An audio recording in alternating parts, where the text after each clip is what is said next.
उसी के बगैर करो जलाली नाम में सबको सलाम। तो हम खुदा का शुक्र करते हैं कि खुदा ने हम सबको फिर से मौका दिया कि हम आगे कलाम मुकद्दस को ज्यादा सीख सकें। तो हमारा मौजूद चल रहा है दया की हदिया और खैरात। तो हमारा दया की का मौजूद आज इसका लास्ट है। आज हम इसको खत्म करेंगे दया की और हदिये को, उसके बाद हम आगे खैरात के ऊपर सीखेंगे। तो ये सब मैंने बताया था कि सब लिंकेड है और इन्हीं सब के वसीले से खुदा आगे हमें बरकत देता है, खुदा निजात का काम करता है, खुदा अपनी बाइबल मुकद्दस और जीले मुकद्दस की खुशखबरी को पूरी दुनिया में फैलाता है। तो हमारी मरकजी आयत वही है मलाकी 3 बार में से जो हम सीख रहे हैं। तो लिहाजा आज हम सीखेंगे दया के फायदे और नुकसान। जैसा कि मैंने पिछली वीडियो में बताया था कि दया पर किस किस का हक और इख्तियार है, तो फिर से मैं वो चीजें दोहराऊंगा ताकि आपको फिर से प्रिपेयर हो जाए कि दया की जो 10वां हिस्सा है वो चर्च में जितने भी खिदमत करते हैं, रस्तार, एल्डर, डीकन, चाहे वो जूतियां उठाने वाला है, चाहे वो वॉशरूम क्लीन करने वाला है, और जितनी भी चर्च की खिदमत को सर अंजाम देते हैं, उन सबको उसमें से उनके घर के अखराजात चले, उनमें से उनकी सैलरीज को पे किया जाता है और किया जाता था, बल्कि उनके घर की जरूरियात को पूरा किया जाता था। और फिर जो लोग आगे इंजील की खुशखबरी दुनिया में लेकर जाते थे उनको भी उसी दया में से पे किया जाता था। लेकिन इससे आगे भी एक चीज है, लेकिन हम अभी दया के आज खत्म करके साथ ही हदिये के बारे में सीखेंगे बिल्कुल शॉर्टली, ताकि हम समझ सकें। जैसा मैंने पहले बताया कि बहुत बड़ा और वसीह मौजू है, लेकिन हम इससे मुख्तसर सा करके, लेकिन हवाला जात मैं देता जा रहा हूं ताकि सबको पता हो, मुख्तसर करके सीख रहे हैं। लेकिन जैसा कि पहले दिन हमारे पास सवाल था कि खुदा को दया की क्या जरूरत है, जबकि हमें पैदा करने वाला खुदा है, हमें बनाने वाला खुदा है, जिंदगी की सांसें देने वाला खुदा है, हमें अनाज खुराक सब कुछ देने वाला वो है, तो फिर उससे क्या जरूरत है। तो आए हम उसी सवाल को, और जो सवाल चल रहे हैं उन्हीं को हम क्लियर करते जा रहे हैं। लेकिन हम आज ये भी सीखेंगे कि दया की देने के फायदे क्या है और ना देने के नुकसान क्या है। तो आज की हमारी आयत है हिजकी की किताब पुराने अहदनामे में से पहला बाब और उसकी 5 और 6 आयत पढ़ेंगे।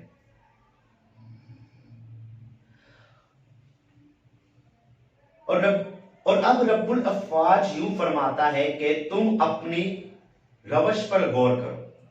तुमने बहुत सा बोया पर थोड़ा काटा, तुम खाते हो पर असुदा नहीं होते, तुम पीते हो पर प्यास नहीं बुझती, तुम कपड़े पहनते हो पर गर्म नहीं होते, और मजदूर अपनी मजदूरी सुराखदार थैली में जमा करता है। आमीन। खुदा का पाक नाम पढ़े सुनजान कुरान खास बरकत हो। तो हमारे पास ये है कि दया की ना देने का नुकसान क्या है जी, हम वो पढ़ रहे हैं। यहाँ खुदावन ने, यहोवा पाक खुदा ने बनी इस्राएल कौम के अफराद को, लोगों को, पूरे कबीले और जमात को इस तरह से कहा कि मजदूर अपनी मजदूरी सुराखदार थैली में जमा करता है। तुम पानी पीते हो तुम्हारी प्यास नहीं बुझती, तुम खाते हो पर शेर और असुदा नहीं होते। उसकी वजह या क्या है? हिजकी की किताब में हम देखते हैं कि ऐसी कौन सी वजह है जिसकी वजह से खुदा ने इनको इस तरह से कहा। अगर आप इसका आगे मुताला करें, आगे आप 7, 8 आयत पढ़े तो आप खुद पढ़ सकते हैं, लेकिन मैं ऐसे तफसीलन बताऊंगा, बल्कि आप ये पूरा चैप्टर पढ़े तो इसमें आपको पता चलेगा कि हैकल की तहमीर के लिए खुदा का हुक्म था कि मेरे घर में तुम सब लोग जो हो अपने घर में से हिस्सा, 10वां हिस्सा या हदिया लेकर आओ। या सिर्फ 10वां, या सिर्फ 10% नहीं, यहाँ पर हदिया भी आता रहा। हम पीछे भी देखते हैं कि हैकल में जब भी हैकल तहमीर की गई तो वो बहुत सा हदिया खुदा के घर में लाए। तो खुदा, लोग काम नहीं कर रहे थे, लोग इस चीज पर वर्क नहीं कर रहे थे ताकि खुदा का घर बने। लेकिन सवाल ये उठता है, जरा हम इस चीज पर गौर करेंगे, जैसा कि पहले दिन ये सवाल था कि हमें तो बनाने वाला खुदा है, हमें खुराक देने वाला, अनाज देने वाला, हमारी जिंदगी की तमाम जरूरियात को पूरा करने वाला खुदा है। वो पूरी दुनिया का मालिक है, सब कुछ उसने बनाया, वो जो चाहे कर सकता है, फिर वो हमारी दया यकी ही क्यों मांगता है? तो यहां पर इसका जवाब ये है कि खुदा चाहता है कि उसके घर के अखराजात जो है कलीसिया पूरी करे। जैसा मैं आपको मिसाल देता हूं कि मिसाल के तौर पर अगर घर में कुछ अफराद रहते हैं, उनके बेटे हैं, और अगर बेटे जो है कमाते हैं, हम खुदा को अपना बाप मानते हैं। यहोवा पाक खुदा को खुदा बाप, बेटा और रूह कुद्दस हमारा बाप है, हम उसको बाप कहकर दुआ करते हैं। हम सबको बताते हैं कि जी दीन मसीहत वाहिद ये एक मजहब है जो अपने खुदा को बाप कहता है और एक बच्चा होने के इख्तियारात भी रखता है, और खुदा भी एक बाप होने का हक रखता है। तो हर बाप चाहता है कि उसका जो बच्चा है उसके घर में उसका नाम रोशन करें, उसके माशरे में उसका नाम रोशन करें, उसके तमाम जरूरियात को, जब बाप ने बच्चा जब पैदा होता है बाप उसकी जरूरियात को पूरा करता है, जब वो बड़ा होता है तो बाप की तवक्कुआत ये होती है कि ये कमाएगा, मेरे पास लेकर आएगा, मेरा भी सहारा बनेगा और दूसरों का भी। लेकिन खुदा को हमारे सहारे की जरूरत नहीं है। मैं फिर से दोहराता जाऊं, खुदा को हमारे सहारे की जरूरत नहीं है। सिर्फ याद रखिए कि खुदा ने पूरी दुनिया का इख्तियार अपने हाथ में रखा है। अगर खुदा आसमान से ओस बरसाना बंद कर दे, जमीन पर हुक्म कर दे कि जमीन फल ना दे, अनाज जो है वो आटा गंदुम चावल सब कुछ जो है पैदा ना हो, हम जो फल खाते हैं वो जो है पैदा ना हो, तो हम सब जितना भी हमारे पास पैसा कुछ भी हो हम हासिल नहीं कर सकते। ये खुदा की बाइबल की एक तरतीब है। दुनियावी सेटअप दुनियावी चीजों से चलता है, तो खुदा भी अपने बेटों से ये हक रखता है। और जब बाप की मर्जी के मुताबिक बेटा ना चले तो बाप को गुस्सा आता है। ये आम भी आप जिस्मानी तौर पर भी देखें तो बाप को अपने बच्चे पर गुस्सा आएगा और कहेगा ये मेरा बेटा ठीक नहीं चल रहा। और इर्द गिर्द के देखने वाले रिश्तेदार या अफराद या जो उनके पड़ोसी होते हैं वो कहते हैं यार इनका ये बेटा जो है ठीक नहीं। तो बाप अपने बेटे को दुरुस्त राह पर लेकर आने के लिए उसको तंबीह करता है, उसको डांटता है, और अगर बहुत गुस्से में आ जाए तो उसको मारता भी है। तो खुदा बाप भी तो यहाँ यही कर रहा है कि मेरे घर में, मेरी हैकल में खुदा हम पर हक रखता है, इख्तियार रखता है, क्योंकि हमें पैदा करने वाला है। और हम जब उससे बाप कहते हैं तो फिर हमें चाहिए कि हम अपने बाप के साथ वफादारी से चले।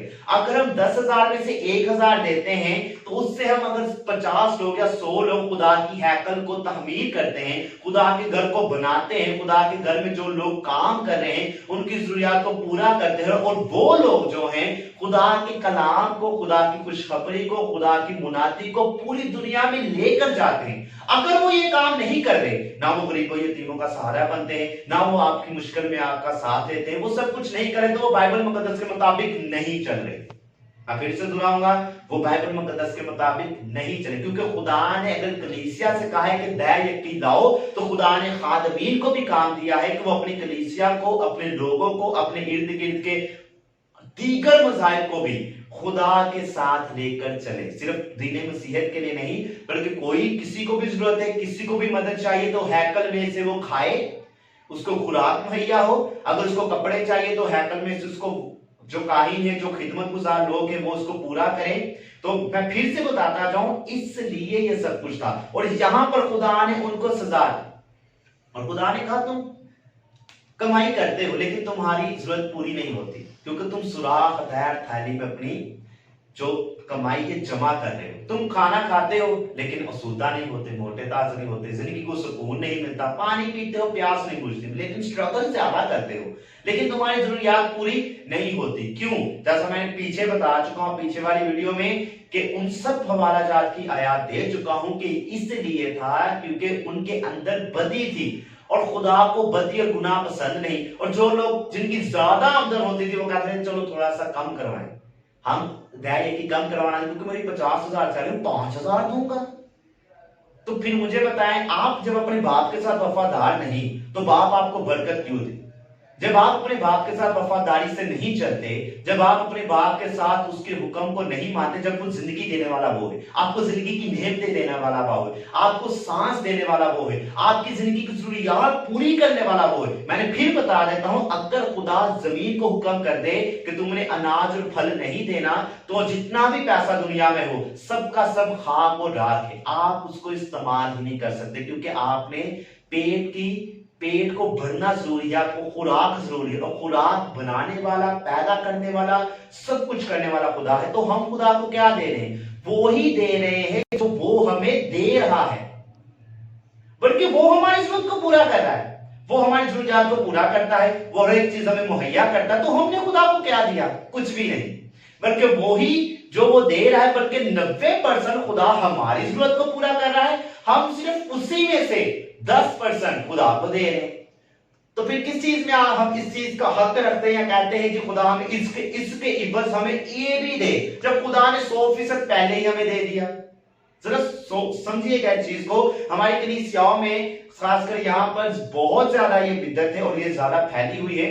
कलीसिया में कुछ लोग ऐसा करते हैं, ठीक है पास्टर जो है वो सिर्फ अपने पास रखता है। ये सवाल मेरे पास आया है इन्हीं दिनों में, एक भाई ने मेरे साथ सवाल किया है कि पास्टर जो अपने पास रख रहे थे वो हमारी प्रस्ताव की जरूरत को या कलीसिया की जरूरत को तो पूरा नहीं करते, तो लिहाजा हम ये कर सकते हैं कि हम खुद जो दैर यकी का 10वां हिस्सा है गरीबों यतीमों को दें। तो मैं फिर से बताता जाऊं कि कलीसिया के पास ये इख्तियार बाइबल नहीं देती, कलीसिया को बाइबल ये इख्तियार नहीं देती कि वो करे। खुदा ने ये तरतीब बाइबल मुकद्दस में नए अहदनामे में पुराने अहदनामे में रखी हुई है कि आपने हैकल में लेकर आना है और हैकल में से ही लोगों की जरूरत पूरी हो ताकि बाप के नाम को जलाल मिले। हमारा नाम रोशन ना हो, हमारे बाप का नाम रोशन हो। हमारे नाम को जलाल ना मिले बल्कि बाप के नाम को जलाल मिले। और बाप चाहता है कि मेरी परस्ती सब करे, हर कौम कबीला मुझे जलाल दे।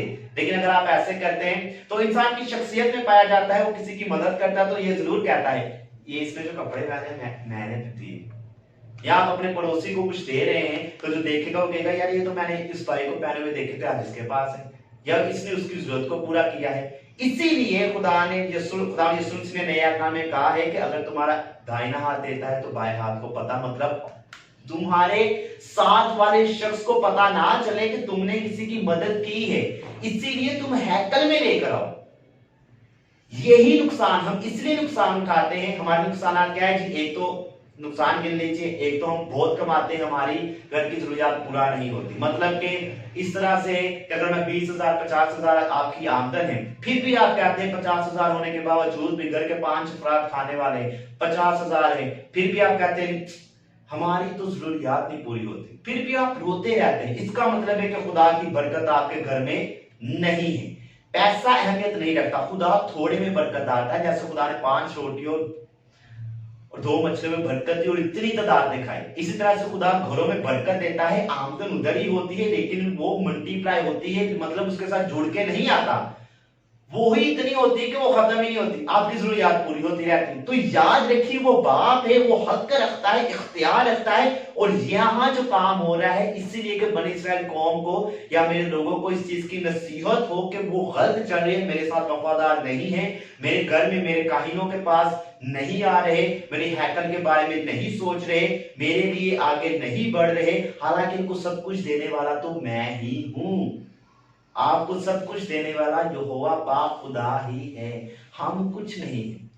ये याद रखिएगा, इस चीज को अपने मद्देनजर रखिए। तो ये है नुकसान। नुकसान क्या है जी? आपके घर में जरूरियात पूरी नहीं होती। जब भी देखे ज्यादातर कलीसिया में ओ मेरी 1 लाख आमदन है, मेरे बच्चे भी कमाते हैं, मैं भी कमाता हूं, लेकिन क्या करें कि हमारे घर में फिर भी बदसलूकी है, बेइत्तेफाकी है, अनाज भी पूरा नहीं पड़ता। इसका मतलब है कि खुदा आपको तंबीह कर रहा है। आपके घर में जो आप अनाज जमा कर रहे हो वो भी उड़ता जा रहा है। अगर आप निजी किताब आगे पढ़े तो खुदा कहता है कि मैंने अगर चले मैं थोड़ा सा पढ़ देता हूं ताकि ये भी कंफ्यूजन दूर हो जाए। तुमने बहुत की उम्मीद रखी, 9वीं आयत से पढ़ रहा हूं निजी किताब, पहला बाब उसकी 9वीं आयत। तुमने बहुत की उम्मीद रखी और देखो थोड़ा मिला, और जब तुम उसे अपने घर में लाए तो मैंने उसे उड़ा दिया। जी खुदा खुद इस चीज की निशानदेही करे और गवाही दे रहे कि मैंने उड़ाया, मतलब कि मुझ पर कौन इल्जाम लगाएगा? तुम कैसे कह सकते हो कि मैंने किया है तुम्हारे साथ? क्यों किया है? तुम घर में लाए, मैंने उड़ा दिया। क्यों उड़ा दिया? क्योंकि तुम मेरे साथ वफादार नहीं हो, मैंने तुम्हें दिया और मैंने ही उड़ा दिया। फिर से याद रखिएगा मैंने क्या कहा, वो बाप है और वो हक रखता है, और आप पर पूरा हक रखते हुए वो कहता है कि मैं सब कुछ करता हूं। ये है नुकसान जब हम दैर्य की नहीं देते। तो फिर से बताता जाऊं कि कलीसिया का काम नहीं है कि गरीबों यतीमों को सबको दे या परस्तार को वो दे, ये पास्टर का काम है, रहबर का काम है। अगर वो नहीं कर रहा तो कलीसिया उनसे कहे कि पास्टर साहब देखिए बाइबल मुकद्दस में ये बात दर्ज है, हमारी कलीसिया में वो बहन है, वो बेटी, उसकी शादी में मसला है, तो आप उसकी मदद कीजिए। हमारी कोई मदद चाहिए तो हम आपके साथ हैं। मैं भी इसको बताऊंगा कि आप आगे उनके साथ कैसे हो सकते हैं। और अगर आपका चर्च गरीब है, मतलब चर्च के पास इतने वसाइल नहीं कि वो किसी फैमिली को या किसी यतीम बच्चे को या बच्ची को अडॉप्ट कर सके, उनको अपने पास रख सके, तो कलीसिया को ये काम दिया गया। ये काम कलीसिया क्या है? उसने काहिन मतलब pastor, bishop Elder, deacon, Prastara और चर्च में जितनी खिदमत करने वाले हैं, जो गैर अक़वाम में काम करने वाले, इन सब की जरूरियात जो है दैय यकी में से निकलती है और वो कलीसिया ने करनी है। अच्छा, हम आगे बढ़ेंगे। मलाकी किताब 3 बाब, वही मरकजी हवाला जो हमने पहले पढ़ा था शुरू में पहली वीडियो में, उसी पर हम वापस आते हैं। मलाकी किताब 3 बाब और उसकी हम आयत पढ़ेंगे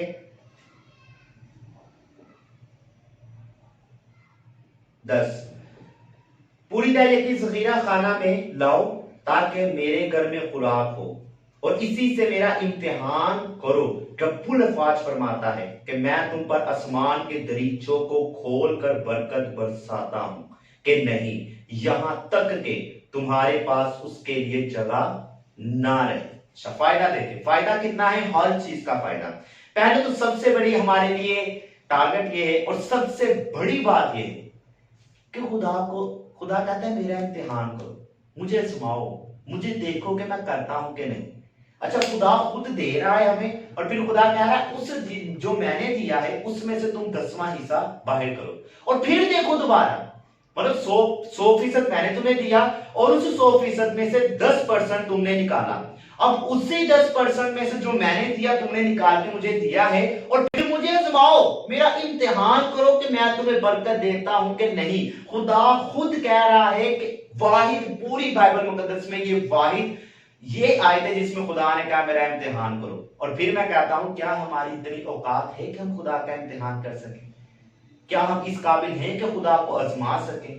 क्या हम इस लायक हैं कि खुदा को किसी चीज में ये कहे कि मैंने तो 10वां हिस्सा दिया तो खुदा तो मुझे बरकत ही नहीं दे रहा? तो पहले आपको किसने दिया? आपको पहले जो आपकी जरूरियात पूरी हो रही हैं, जो आप जमीन की पैदावार खा रहे हो, जो फल इस्तेमाल कर रहे हैं, जो आटा, चावल, चीनी और दीगर चीजें जो आप खा रहे हैं, जितनी भी खुराक आप इस्तेमाल करें, वो आपको किसने दी? पूरी दुनिया को खुराक मुहैया करने वाला कौन है? खुदा। और जब सब कुछ करने वाला वो है तो फिर हम इस चीज का क्लेम करें ओ मैंने धैर्य की थी और खुदा ने तो मुझे बरकत नहीं दी। तो मैं अनवर भाई के लिए खास कहना चाहूंगा कि अनवर भाई आप इस वीडियो को देख के गौर से सुनिए और समझिए कि आपके लिए जरूरी ये समझना है कि मुझे पहले ही सब कुछ खुदा ने दिया है, मैं कहां गलती कर रहा हूं, मैं कहां पर गलती कर रहा हूं जिसकी वजह से मेरे घर में कोई चीज ठहरती नहीं। और लिखा क्या है? खुदा खुद मान है मैंने उड़ा दिया। खुदा कहता है मैंने उड़ा दिया। और मैंने क्या पहले बताया, एक बाप अपने बच्चे पर इख्तियार रखता है, जब वो उसकी बात नहीं मानता, नाफरमानी करता है तो बाप उसे डांटता है, मारता है, समझाता है कि किसी तरह से वो मेरे घर में या मेरी इज्जत को, मेरे खानदान में या मेरे पड़ोसियों में या मेरे दीकर जितने भी जानने वाले लोग हैं उनमें मेरी इज्जत बरकरार है। तो खुदा भी तो वही रिश्ता हमारे साथ निभाता है ना, वही रिश्ता हम नहीं मानते। खुदा फिर कहता है ठीक है। और ज्यादातर बात यह है कि ये खादमीन ने समझाना है कि हमारे घर में ऐसा क्यों और किस वजह से हो रहा है। तो मैं गुजारिश करूंगा कि आप अपने खादमीन के साथ जरूर राब्ता करें, उनसे पूछें कि हम दैय की देने के बावजूद भी क्यों सरफराज नहीं। क्या पता चर्च में देखे अगर पूरी कलीसिया को लेकर चलने वाला एक खादम है तो यिर्मयाह की किताब को अगर आप पढ़े तो खुदावन ने पूरे काहिन नबी जितने झूठे पैगंबर झूठे नबी थे उनको खुदा ने सजा दी और एक अकेला यिर्मयाह बचा। उसकी वजह यह थी कि यिर्मयाह सच्चाई पर था, बाकी जितने भी 400 के लगभग करीब थे, जितने काहिन नबी पैगंबर जितने झूठी पैगंबर थे उन सबको खुदा ने हलाक करवा दिया। तो ये जानना बहुत जरूरी है। इसलिए मैं फिर से कहूंगा कि अगर आपका चर्च करीब है तो कलीसिया को चाहिए कि अपने रहबर के साथ खड़े हो और उसको कहें कि पास साहब यहाँ काम करेंगे, आप काम छोड़ दीजिए, आप कारोबार छोड़िए, आप सिर्फ चर्च का काम कीजिए और पूरी दुनिया में जिनकी मुनादी कीजिए क्योंकि ये जरूरी है। तो दैय की जिन जिन चीजों पर देनी है वो मैं पहले बता चुका हूं, इन डिटेल बताया है। तो लिहाजा मैं हदिये पर मुख्तसर बात करूंगा क्योंकि टाइम कम है और आज इसको खत्म करेंगे। बिल्कुल मुख्तसर बात और सिर्फ इसके लिए एक ही हवाला पढ़ेंगे हम हमार की किताब में से, उसका 4 बाब, क्योंकि पुराने अहदनामे में हदिये के बारे में बेशुमार आयात हैं जहां पर हम देखते हैं कि हदिया कभी भी हदिये में फरमाइश नहीं बताएगी कि आपने इतना लेना है, उसमें मेजरमेंट नहीं कि आपने 20% लाना है, 10% लाना है, 30% लाना है। हदिये में ऐसा नहीं। तो इसीलिए हदिया हदिया कैसे देना और हदिया के इस्तेमाल कहां होता है। हमारी किताब 4 बाब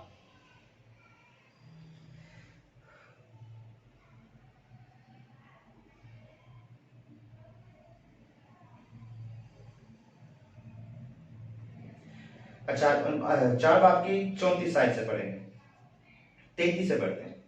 और रसूल बड़ी कुदरत से खुदावन यीशु के जी उठने की गवाही देते रहे और उन सब पर बड़ा फजल था, क्योंकि उनमें कोई भी मोहताज ना था, इसलिए कि जो लोग जमीन या घरों के मालिक थे, फिर मैं पढ़ूंगा, क्योंकि उनमें से कोई मोहताज ना था। जितने भी खिदमत गुजार थे रसूलों के बात हो रही कि उनमें से कोई मोहताज ना था, इसलिए कि जो लोग जमीन या घरों के मालिक थे उनको बेच बेच कर बिकी हुई चीजों की कीमत लाते और रसूलों के पांव में रख देते थे, फिर हर एक को उसकी जरूरत के मुताबिक बांट दिया जाता था। जी, हर एक को उसकी जरूरत के मुताबिक बांट दिया, सबको जिस चीज की जितनी जरूरत थी, जितने घरों के मालिक थे, जितनों के पास जमीनें जायदाद थी, जो कुछ थे वो सब बेचकर पूरी कीमत लाकर रसूलों के कदमों में रखते थे। और क्या लिखा जाए, रसूल किसी चीज के मोहताज ना थे और वो खुदा की खुशखबरी की मुनादी पूरी दुनिया में कसरत से कर रहे थे। अगर कलीसिया उनके साथ ना होती और इस तरह से ना करती तो आज दीन मसीहत हमारे तक हम तक ना पहुंचती। हदिये की मेजरमेंट नहीं है। अगर आप पुराने अहदनामा की किताब, अहबार की किताब, पहला तवारीख, दूसरा तवारीख, सलातीन पढ़े, जहां जहां हैकल की तमीर या जरूरियात के काम हुए हैं, तो हदिये के बारे में इतनी तफसील है कि सोना, चांदी, गेहूं, अनाज, जो हैकल की जरूरियात के लिए चीजें मौजूद थी, पीतल और चांदी के बर्तन, हर एक चीज, यहां तक के लोगों ने अपने सोने के जेवरात जो थे वो भी खुदा के घर में लाकर दे दिए, ताकि खुदा के घर की मुरम्मत का काम हो और खिदमत का काम तेजी से जारी हो। ये है हदिया। जहां पर पास्टर को जरूरत पड़ती, मिसाल के तौर पर अगर आपके कलीसिया में एक बेटी है और घर बहुत गरीब है, वो अपनी बच्ची की शादी नहीं कर पा रहा, अगर आप कलीसिया में 50 या 10 घर है, 10 घर है, बहुत छोटी कलीसिया बता रहा हूं, वो 10 घर मिलकर एक बेटे की शादी के लिए हदिया इकट्ठा कर सकते हैं। वो दैयकी में नहीं गिना जाता, दैयकी आपने चर्च में ही देनी है, लेकिन हदिया इस तरह से। आप मिसाल दे रहा हूं कि आमदन कम है, दैयकी की जो लाई जा रही वो कम है, 10 घर है, 20 घर है, तो इतनी दैयकी में अगर 20 या 25 या 30 हजार दैयकी इकट्ठी होती तो इसमें सिर्फ पास्टर की, काहिन के, पास्टर के या प्रस्तार के या एल्डर डीकन की जरूरियात भी बामुश्किल पूरी होती हैं। तो कलीसिया सब मिलकर हदिया इकट्ठा करे और पास्टर के साथ मिलकर, ताकि उनको पता ना चले कि इन घरों ने किया है, तो खुदा के घर में से वो काम हो, ताकि खुदा के नाम को जला मिले। तो ये है हदिये का काम। हदिये के बारे में बेशुमार आयात हैं। अगर हम तीसरा यूहन्ना का खत पहला बाब पढ़े, उसकी 5 आयत में लिखा है कि वो गैर कौमों में खिदमत के लिए जाते हैं, लेकिन कौमें उनको कुछ नहीं देती, लिहाजा तुम उनकी मदद करो। तो उन सब ने उनका हदिया इकट्ठा किया और खुदा की इंजील की मुनादी हुई, इसलिए उन्होंने उनको देकर रुखसत किया। आज हम सब इसी वजह से क्रिश्चियन हैं, क्योंकि तब की कलीसियाओं ने हदिया दैयकी किसी चीज में भी खुदा के साथ दगा नहीं किया, ना ही खुदा को ठगा, ना ही खुदा के साथ उन्होंने किसी भी हुक्म की बेहुक्मी की या हुक्म अदूली की, बल्कि वो खुदा के साथ यहां तक वफादार है कि अपने घर की चीजें बेच बेच। और फिर खादमी, प्रमाण की किताब आप पढ़े तो जो खादम थे, रसूल थे, उन्होंने भी बहुत अच्छा काम किया। अच्छा काम क्या किया? उन्होंने अपने पेट को नहीं देखा कि बस मेरा या मेरे बच्चों का पेट भरे, उन्होंने तमाम लोगों की जरूरियात को पूरा किया। फिर पलूस के पीछे वो पैसे बेचते थे, जब पलूस पकड़ा जाता था तो उसको छुड़वाने के लिए पतरस पैसे बेचता था, उसी हदिये में से, उसी, वो तो काम नहीं करते थे।